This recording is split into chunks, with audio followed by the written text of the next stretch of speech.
إسلامنا هدية من ربنا الرحمن، إسلامنا بنوره أضاءت الأكوان. الحمد للہ والصلاة والسلام علی رسول اللہ، اما بعد.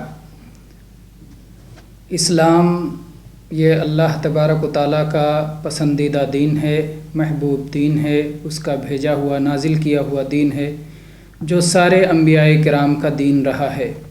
اللہ تبارک و تعالیٰ نے قرآن مجید میں ارشاد فرمایا، ان الدین عند اللہ الاسلام، دین تو اللہ کے ہاں اسلام ہی ہے.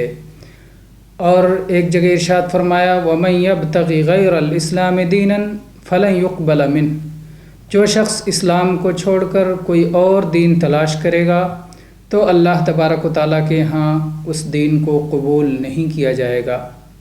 اللہ تبارک و تعالیٰ کے ہاں جو دین قابل قبول ہے، جس کو لے کر کے بندہ اللہ کے سامنے حاضر ہو تو اسے اس کا بدلہ ملے گا، وہ دین اسلام ہے. اور یہ وہ دین ہے جس کو اللہ تبارک و تعالیٰ نے اپنے آخری نبی محمد ابن عبداللہ صلی اللہ علیہ وسلم پر مکمل کر دیا تھا. اللہ تعالیٰ نے ارشاد فرمایا، الیوم اکملت لکم دینکم واتممت علیکم نعمتی ورضیت لکم الاسلام دینا. ایک انسان کو جس قدر ہوا کی ضرورت ہے، پانی کی ضرورت ہے، کھانے کی ضرورت ہے، اس سے کہیں زیادہ اسلام کی ضرورت ہے. اس لیے کہ ہم جو بھی زندگی میں حرکت کرتے ہیں، جو تگ و دو کرتے ہیں، جو محنت کرتے ہیں، ہماری محنتیں دو طرح کی ہوتی ہیں. ایک محنت اس طرح کی ہوتی ہے کہ جس کے ذریعے سے ہم اپنے لیے کوئی نفع یا فائدہ حاصل کر سکیں.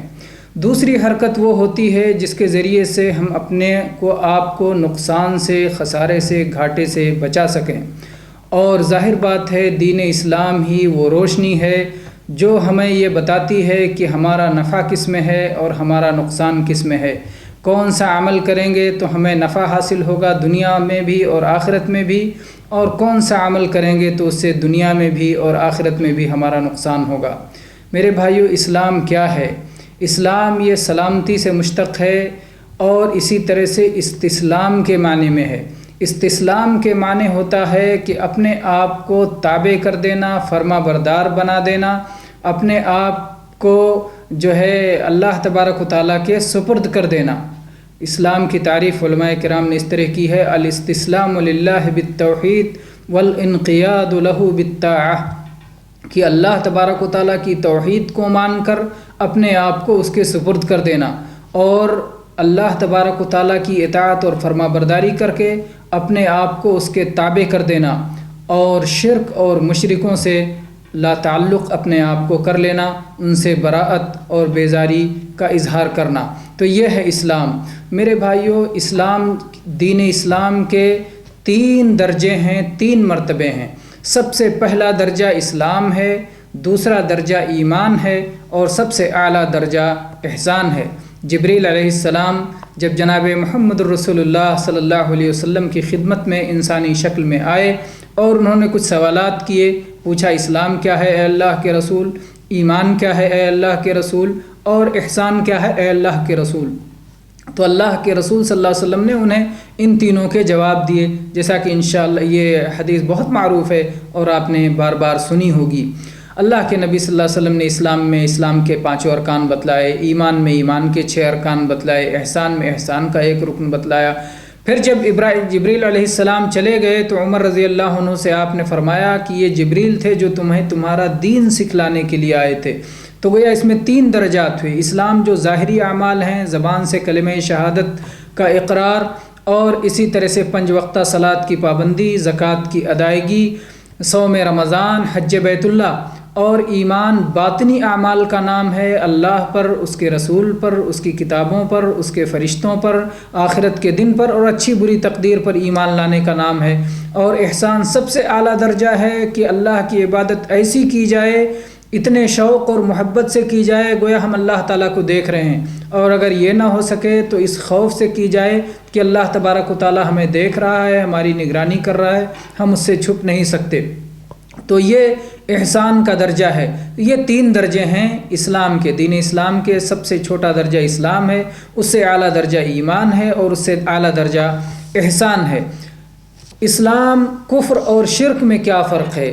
اسلام کا معنی ابھی کچھ دیر پہلے آپ نے سنا کہ جو اپنے آپ کو اللہ کی توحید کو مان کر کے اس کی فرما برداری میں لگ جائے تو وہ صاحب اسلام ہے، وہ اسلام والا ہے، وہ اسلام کا پیروکار ہے۔ اور جو شخص اللہ تبارک و تعالیٰ کے حوالے بھی کچھ دیر اپنے آپ کو کرے، کچھ دیر دوسروں کے حوالے کرے، یعنی کچھ اللہ کی اطاعت کرے، کچھ غیر اللہ کی جو ہے عبادت کرے، تو وہ مشرک ہو جاتا ہے۔ وہ اللہ پر بھی ایمان رکھتا ہے اور غیر پر بھی ایمان رکھتا ہے۔ اور ایک شخص وہ ہے جو اللہ کا انکار کر دیتا ہے، اللہ کا کفر کرتا ہے، تو وہ کافر ہو جاتا ہے۔ لیکن کفر اور شرک کے لفظ کا جہاں تک تعلق ہے تو جب صرف کفر کہا جائے تو شرک اس میں داخل ہوتا ہے، اور جب صرف شرک کہا جائے تو کفر اس میں داخل ہوتا ہے۔ جہاں کفر و شرک ایک ساتھ کہا جائے تو کفر کا معنی انکار کا ہوگا اور شرک کا معنی ایمان لانے کے بعد اللہ تعالیٰ کے ساتھ کسی کو شریک کرنے کا ہوگا۔ تو اس طرح سے اسلام کفر اور شرک کا یہ فرق ہے جو بہت واضح ہے۔ اللہ تبارک و تعالیٰ نے اپنے بندوں پر جو احسانات فرمائے ہیں ان احسانات میں اسلام سب سے بڑی نعمت ہے، سب سے بڑا احسان ہے، سب سے بڑا فضل ہے کہ اللہ تبارک و تعالیٰ نے ہمیں یہ بتایا کہ ہماری زندگی کا مقصد کیا ہے، ہم اس دنیا میں کیوں پیدا ہوئے۔ اللہ تبارک و تعالیٰ ہمارا رب ہے، ہمیں پال رہا ہے، ہمیں سب کچھ عطا کر رہا ہے۔ کیوں عطا کر رہا ہے؟ جب ایک بندہ اسلام قبول کر لیتا ہے تو ان سارے سوالات کا جواب اسے مل جاتا ہے۔ اللہ تبارک و تعالیٰ نے قرآن مجید میں ارشاد فرمایا ثم اورثنا الكتاب الذين اصطفينا من عبادنا فمنهم ظالم لنفسه ومنهم مقتصد ومنهم سابق بالخيرات باذن الله ذلك هو الفضل الكبير۔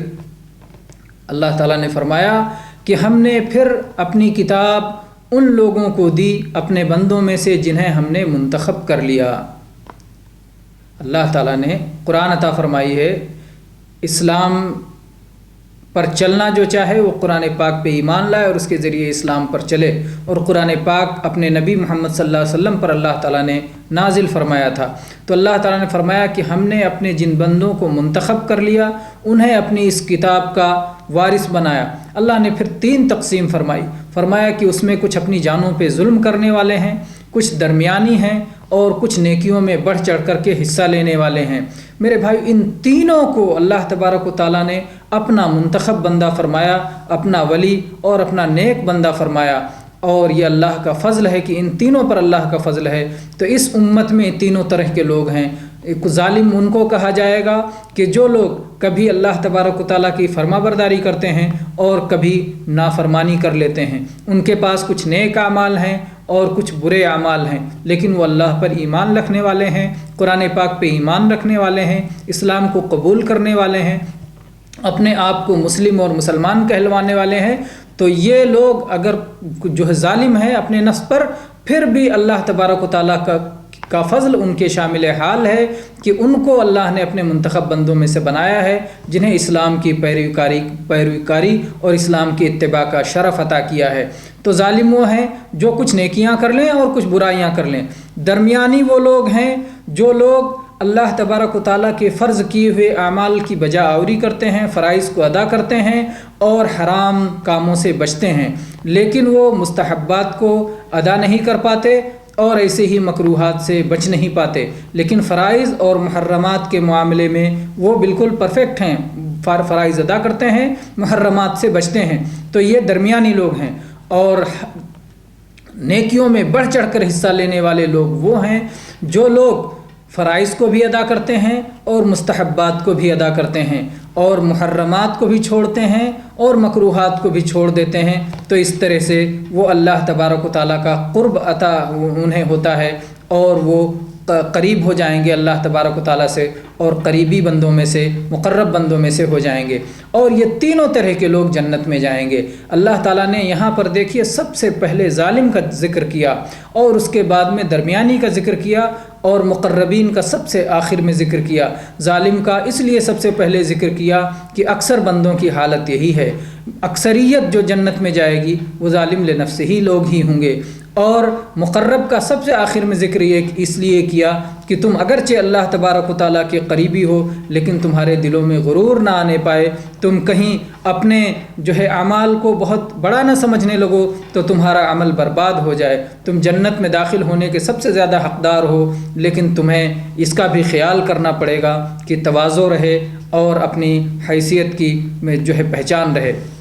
اللہ تبارک و تعالیٰ نے ان تمام قسم کے لوگوں سے اللہ تعالیٰ نے فرمایا ہے، جنت میں داخلے کا وعدہ کیا ہے، فرمایا جنات عدن یدخلونہا، کہ یہ لوگ ہمیشہ ہمیش کی جنت میں داخل ہوں گے۔ بہرحال اسلام اللہ تبارک و تعالیٰ کی عظیم نعمت ہے، جو گنہگار ہے وہ بھی مسلمان ہے، اور جو درمیانی ہیں وہ بھی مسلمان ہیں، اور جو اللہ کے مقرب بندے ہیں وہ بھی مسلمان ہیں۔ تو یہ اسلام میں داخل ہونے والوں کے 3 درجے ہیں۔ اللہ تبارک و تعالی ہمیں بہتر سے بہتر اور اچھے سے اچھا اسلام والا بنائے۔ آمین۔ وآخر دعوانا ان الحمد للہ رب العالمین، وصلی اللہ علی نبینا وسلم۔